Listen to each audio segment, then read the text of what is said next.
SB মামুনি রান্নাঘরে আপনাদের সবাইকে অনেক অনেক স্বাগতম। আজকের রেসিপি কাঁটা মাছের। দেখুন বন্ধুরা, কি বড় কাঁটা মাছ। এই কাঁটা মাছটা যে রেসিপি করে দেখাবো আপনাদেরকে, পুরো ভিডিওটা দেখতে থাকুন। মাছটাকে কেটে নেব।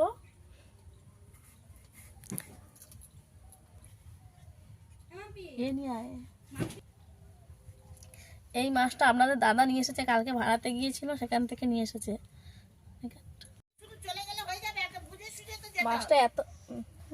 মাছটা এত বড়, এই কাঁটাটা প্রচুর শক্ত হবে, বটিতে কাটা যাবে না, তাই এটা দিয়ে কেটে নেব।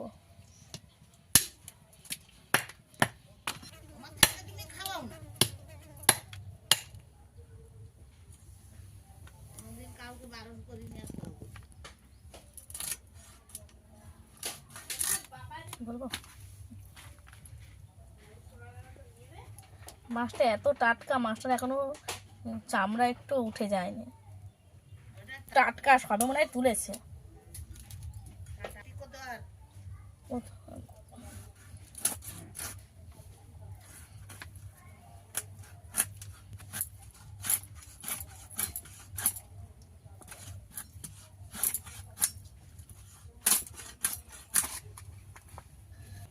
মাছটায় প্রচুর তেল, পুরো চর্বি।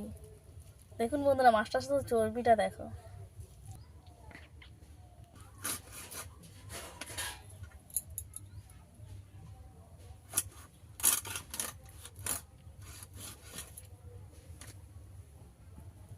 মাছটা আমি ছোট ছোট করে কেটে নেব।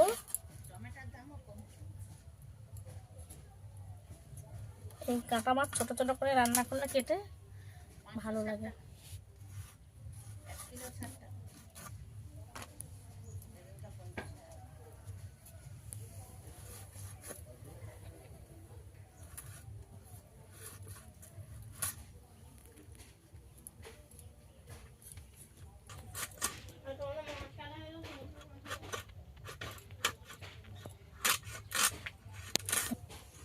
কাঁটাটা এত শক্ত, কাটা যাচ্ছে না।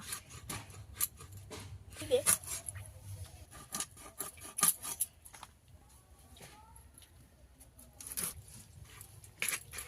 বাবা কাটবো কি করে এটাকে? আমি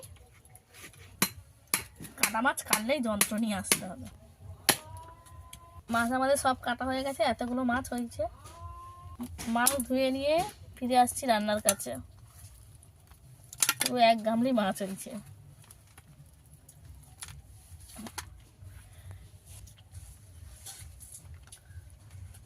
মাছটার তেলটা শুধু দেখুন।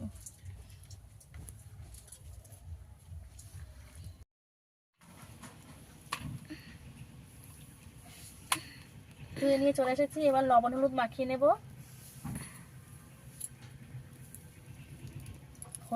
নুন লবণ হলুদ দিয়ে ভালো করে মাছগুলোটা মেখে নেব। কড়া গরম হয়ে গেছে, দিয়ে দেবো তেল।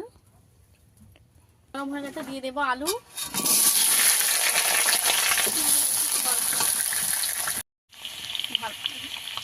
দিয়ে দেবো লবণ।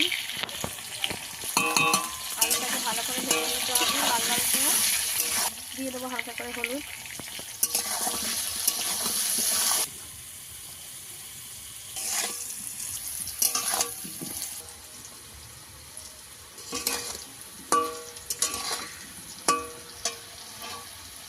ভালো করে ভাজা হয়ে গেছে, এবার তুলে নেব।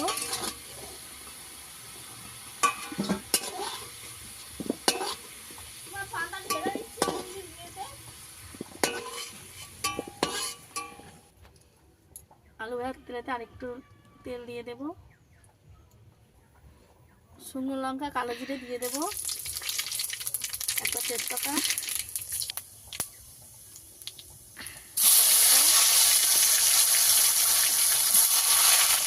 কাঁচা লঙ্কা কুচি। আজকে কিন্তু আমি কাঁটা মাছ ভাজবো না, মাছের মতো করে রান্না করব। পেঁয়াজ রসুন এই তরকারিটাকে দেবো না, আপনারা চাইলে দিতে পারেন, এখানে তাই পেঁয়াজ রসুন তাই দেবো না।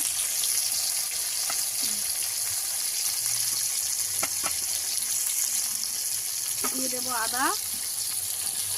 আমার শাশুড়ি মা পেঁয়াজ রসুন খায় না, ওই কারণে দেবো না। দিয়ে দেবো হলুদ গুঁড়ো, দিয়ে দেবো লঙ্কা গুঁড়ো,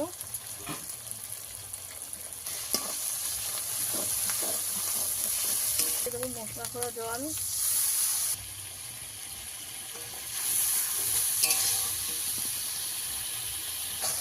মশলাটা ভালো করে কষিয়ে নেব। দিয়ে দেবো নুন মাখানো মাছ,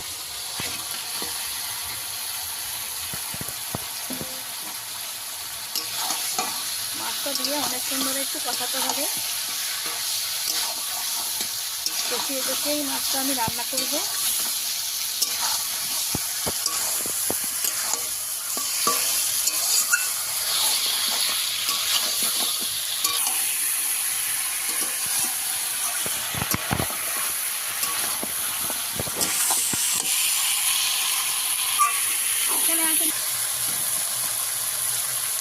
মাছের যে চর্বিটা ছিল সেই চর্বিটা এবারে দিয়ে দেবো।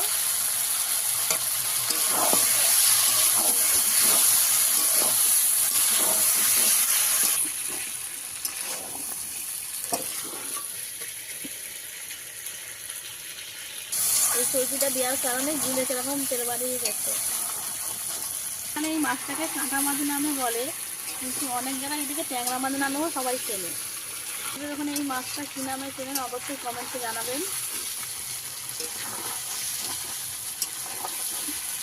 মাছটা আমি এইভাবে কষিয়ে নিয়েছি, এবারে দিয়ে দেবো আলু।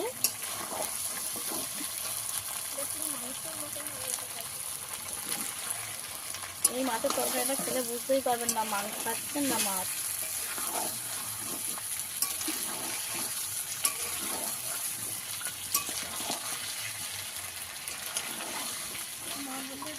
দিয়ে দেবো জল,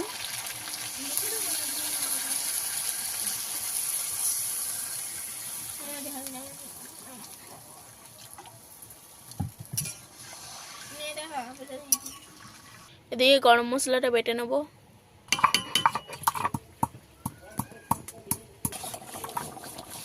ঝোলটা ভালোভাবে ফুটে গেছে, ঝোল ফুটে গেছে, দিয়ে দেবো জিরে বাটা।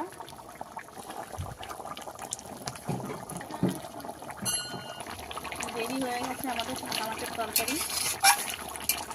গরম মশলা দিয়েই এবার নামিয়ে নেব। হয়ে গেছে, নামিয়ে নেব।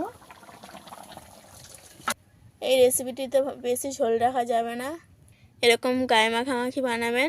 এই রেসিপিটি অবশ্যই একবার বাড়িতে ট্রাই করবেন এবং কেমন হয়েছে কমেন্টে জানাবেন। ভিডিওটি ভালো লেগে থাকলে লাইক, কমেন্ট, শেয়ার করতে ভুলবেন না ও সাবস্ক্রাইব করে পাশে থাকা অনুরোধ রইল।